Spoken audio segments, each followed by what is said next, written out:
Hello students, आज का worksheet है नंबर 20 है ये, जहाँ पे 19 लिखा है वहाँ पे आपको 20 लिख देना है। चलिए हम लिख देते हैं 20 लिख देना है आपको। ये क्लास 6 के लिए है, विषय हमारा विज्ञान का है। तो यहाँ पे अपना नाम लिखें, यहाँ पे अपने कक्षाध्यापक का नाम लिखें। तो चलिए शुरू करते हैं आज का वर्कशीट। ये वर्कशीट 4 दिसंबर 2020 के लिए है। तो टॉपिक हमारा है प्रकाश, छाया एवं परावर्तन। तो ये हमारा पार्ट है विज्ञान की किताब में। तो चलिए देखते हैं आज का वर्कशीट। तो अगर हमारे चैनल में पहली बार है तो चैनल को सब्सक्राइब कर दें, इस वीडियो को लाइक कर दें। तो देखते हैं आज का वर्कशीट। जब प्रकाश किरणें किसी वस्तु पर गिरती है तो वे टकराकर उसी माध्यम से वापस आ जाती है। प्रकाश किरणों को इस प्रक्रिया को प्रकाश परावर्तन कहा जाता है। प्रकाश के परावर्तन को समझने के लिए इस गतिविधि को करते हैं। समतल दर्पण के सामने खड़े हो जाएं, अपने प्रतिबिंब को देखिए। तो चलिए देखते हैं। तो आपको एक आईना ले लेना है और आपको उसके सामने खड़े हो जाना है। जिस तरह से इस बैकग्राउंड में एक चित्र है उसी तरह से, जैसे कि आईना है और आईने के सामने एक लड़का खड़ा है और इसी आईने में उसका प्रतिबिंब दिख रहा है, बिल्कुल सेम टू सेम। ठीक है, तो इसका आंसर देंगे। निम्न प्रश्नों के उत्तर दीजिए। क्या आपका प्रतिबिंब और आपके शरीर का आकार एक ही है? तो लिखेंगे कि हाँ, हमारा प्रतिबिंब और हमारा शरीर का आकार एक ही है। तो लिख देंगे यहाँ पे हाँ। तो जब आपने बाएं हाथ को ऊपर उठाए तो आपके प्रतिबिंब ने किस हाथ को उठाया?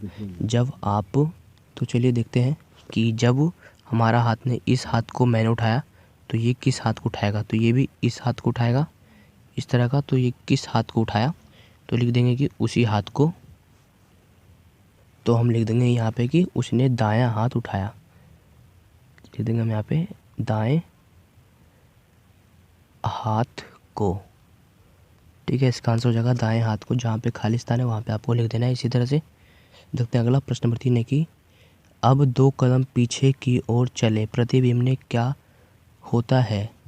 तो वो भी 2 कदम पीछे चलता है, बल्कि प्रतिबिंब हमसे दूर हो जाता है। तो इसको भी लिख देंगे उसी तरह से कि हमारा प्रतिबिंब हमसे दूर हो जाता है। लिख देंगे हमारा प्रतिबिंब भी 2 कदम पीछे चलता है। ठीक है, तो इसका आंसर लिख देंगे यहाँ पे कि 2 कदम पीछे चलता है, पीछे चलता है। तो इसी तरह से भी आपको लिख देना प्रश्न नंबर 3 पे। तो अब देखते हैं क्या इधर पे है कि एक समतल दर्पण निर्मित प्रतिबिंब के लक्षण। पहला कि प्रतिबिंब का आकार वस्तु के आकार के समान होता है, प्रतिबिंब स्पष्ट रूप से उल्टा बनता है और प्रतिबिंब दर्पण के पीछे दूसरी उतनी दूरी पर बनता है जितने पे आप खड़े हो उतनी दूरी पर ही बनता है जितनी दूरी पर दर्पण के सामने होती है। तो अब देखेंगे नंबर 4 पॉइंट है कि इसका कि जब दर्पण के सामने खड़े होकर पीछे की ओर चलते हैं तो आपका प्रतिबिंब भी पीछे की ओर जाती है। ऐसा प्रतिबिंब जो कि वास्तविक प्रतीत होती है लेकिन होता नहीं। देखिए यहाँ पे है कि नंबर 1 पॉइंट पे बताया गया है कि प्रतिबिंब का आकार वस्तु के आकार बिल्कुल एक ही तरह का होता है, मगर उसमें कोई वजन नहीं होता, बल्कि हमारा आकार में वजन होता है। ठीक है, तो सही है। तो अब पॉइंट नंबर कि प्रतिबिंब पार्श्व रूप से उल्टा बनता है। जैसा कि हम लिखेंगे ए, तो जब इसको इस तरह से लिखेंगे तो ये भी ए ही दिखेगा क्योंकि ये सेम है। तो अब लिखेंगे बी, तो बी को हम आईने में देखेंगे तो इसका ये उल्टा दिखेगा, कुछ इस तरह से दिखेगा आईने में बी। अगर लिखेंगे हम सी तो आईने में सी इस तरह से बनेगा। अगर लिखेंगे हम डी तो आईने में डी इस तरह से बनेगा। ठीक है, तो ये सब उल्टा हो जाता है जब आईने में देखते हैं तो अब तीसरा पॉइंट है कि प्रतिबिंब दर्पण के पीछे उतनी दूरी पर बनता है जितनी दूरी पर वस्तु का दर्पण सामने होती है। तो जैसे कि ये बताया कि जितनी दूरी पर आप है और आपके हाथ में आईना है तो ये सिर्फ उतना ही दूरी का प्रतिबिंब बनाएगा। नंबर 3 है कि 4 है कि जब दर्पण के सामने खड़े होकर पीछे की ओर चलते हैं तो आपका प्रतिबिंब भी पीछे की ओर चलता है। ऐसा प्रतिबिंब जो कि वास्तविक प्रतीत होती है लेकिन होता नहीं है। तो जब आप 2 कदम पीछे चलेंगे तो आपका प्रतिबिंब भी 2 कदम पीछे चलेगा, मगर हम असलियत का चलेंगे, मगर वो असलियत का नहीं चलेगा। वो हमें सिर्फ जैसा हम करते हैं वो भी वैसे ही करता है, मगर हम असली के हैं, मगर वो आईना है जो प्रतिबिंब जब करेंगे वही आईना करेगा, ठीक है। मगर ये वास्तविक प्रतीत होती है मगर होता नहीं है, तो हमें बिल्कुल असली का लगता है, बिल्कुल असली, मगर असली का होता है नहीं ना। तो अब देखेंगे कि जब अब इस क्रियाकलाप को देखिए, जब हमेश दर्पण के सामने खड़ा होता है तो वह एक आकृति देख सकता है जो आपके ही समान दिखती है, इसे प्रतिबिंब कहते हैं। पॉइंट है कि जब प्रकाश सूर्य या बल्ब जैसे प्रकाश स्रोत से हमेश पर गिरता है तो ये प्रकाश किरणें फिर से परिवर्तित होकर जाती है, जिससे एक प्रतिबिंब बनता है। इसकी मतलब उसे परछाई कहते हैं, ठीक है। जब ये परिवर्तित किरणें हमेश की आंखें में जाती है तो वह अपने प्रतिबिंब को देख सकता है। तो इसलिए इस गतिविधि को हम एक समतल दर्पण में बने प्रतिबिंब की कुछ विशेषताओं से निरीक्षण करते हैं।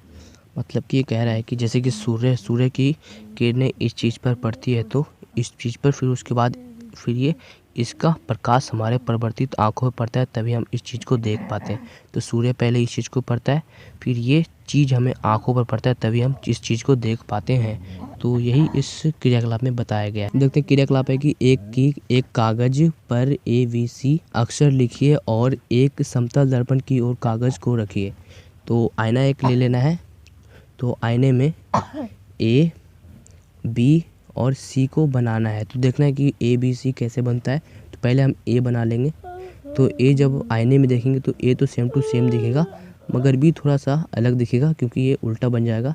B कुछ इस तरह का दिखेगा और C भी पूरा उल्टा बन जाएगा। C इस तरह से बन जाएगा, ठीक है। तो हो गया ये आंसर। तो इस वाहन पर लिखा हुआ शब्द पढ़िए। तो इस वाहन पे क्या लिखा हुआ है, इसको आईने में देखेंगे तो आप इसको पढ़ पाएंगे। तो इस पे लिखा हुआ है एम्बुलेंस, AMBULANCE,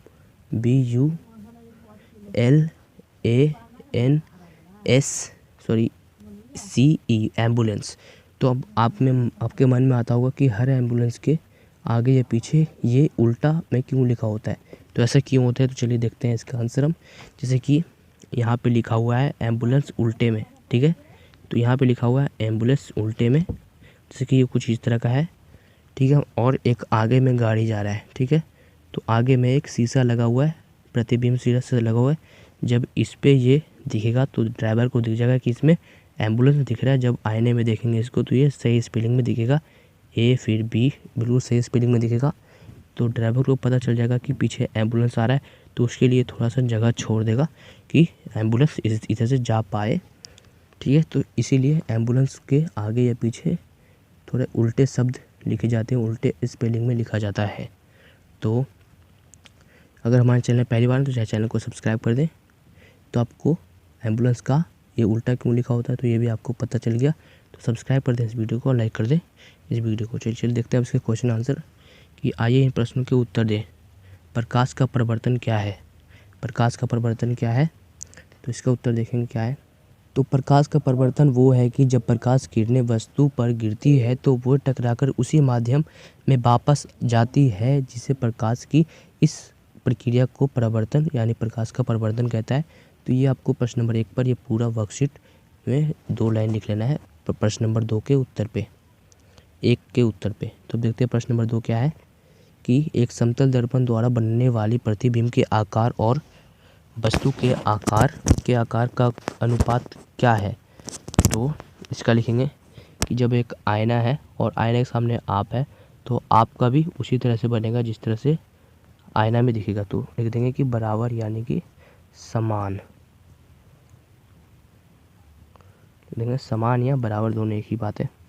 तो अब है प्रश्न नंबर 3 है कि क्या हम एक दर्पण के अलावा किसी और वस्तु में अपना प्रतिबिंब देख सकते हैं, उसके नाम लिखिए। तो हाँ, किसी चीज़ चमकने वाली वस्तु में उसका अपने प्रतिबिंब को देख सकते हैं। जैसे कि कोई नया चीज़ होता है, जैसे कि लोहे का कोई नया चीज़ होता है या स्टील का, तो उसमें नया होता है तो उसमें जब आप देखेंगे तो आपको भी दिख जाएगा आप ही के जैसा, ठीक है, उसमें भी दिख जाएगा। अगर कोई जैसे कि पानी में जब आप देखते हैं तो आप दिखते हैं, तो ये भी एक प्रतिबिंब है। और एक शीशा आईना, तो उसमें भी देख सकते हैं। देखते हैं इसका आंसर। तो ये हमारा प्रश्न नंबर 3 का उत्तर है कि कोई भी सतह जो चिकनी है और प्रकाश की किरणें जो को परिवर्तित करती है उसमें हम अपना प्रतिबिंब देख सकते हैं। तो ये तो बस एक मतलब है कि किस में देख सकते हैं। तो क्वेश्चन पूछा गया था कि किस में देख सकते हैं कि बर्तन, चमकदार मेज और पानी, वाटर। तो चमकदार चीज़ों में अपना प्रतिबिंब देख सकते हैं। जैसे कि कोई नया चीज़ आता है लोहे का, स्टील का, तो उसमें आप जब देखेंगे तो आपका ही जैसा प्रतिबिंब उसमें आपका प्रतिबिंब बन जाता है। तो यही होता है। तो चमकदार चीज़ें या बर्तन या पानी, ठीक है, लिख देंगे इसका आंसर। अब देखते हैं क्वेश्चन नंबर 4 क्या है। अगर हमारे चैनल में पहली बार तो चैनल को पहले सब्सक्राइब कर दें और इस वीडियो को लाइक कर दें और बगल में बेल आइकन आएगा, घंटी का आइकन आएगा, उसे भी ऑल पे क्लिक करके सब्सक्राइब कर दें। चलिए देखते हैं आज का वर्कशीट। तो हमारा प्रश्न नंबर 4 है कि एक कागज़ पर अपना नाम लिखें। ठीक है, आपको अपना नाम लिख लेना है, जो भी आपका स्पेलिंग है, ठीक है, लिख लेना है। उसे दर्पण के सामने रखिए। इस दर्पण में दिखने वाले अपने नाम के प्रतिबिंब को लिखिए। जैसे कि मेरा नाम है दाऊद, तो मैं लिख लेता हूँ दाऊद। ठीक है, मैंने लिख लिया दाऊद। अब इसको आईने में देखेंगे तो ये किस प्रकार दिखेगा, तो हमें कुछ इस प्रकार दिखेगा कि पहले डी आएगा, फिर यू आएगा, फिर कुछ ए इस प्रकार का आएगा, फिर डी भी इसी तरह से आएगा। इस तरह से आपको आईने में देखकर करना है, तो आपको बिल्कुल अच्छे से पता चल जाएगा कि आपका स्पेलिंग ये है। ठीक है, तो चलिए आज का वर्कशीट देखने के लिए धन्यवाद। तो अगर हमारे चैनल पहली बार है, चैनल को सब्सक्राइब कर दें, इस वीडियो को लाइक कर दें। तो मिलते हैं अगले वर्कशीट में, तब तक के लिए गुड बाय।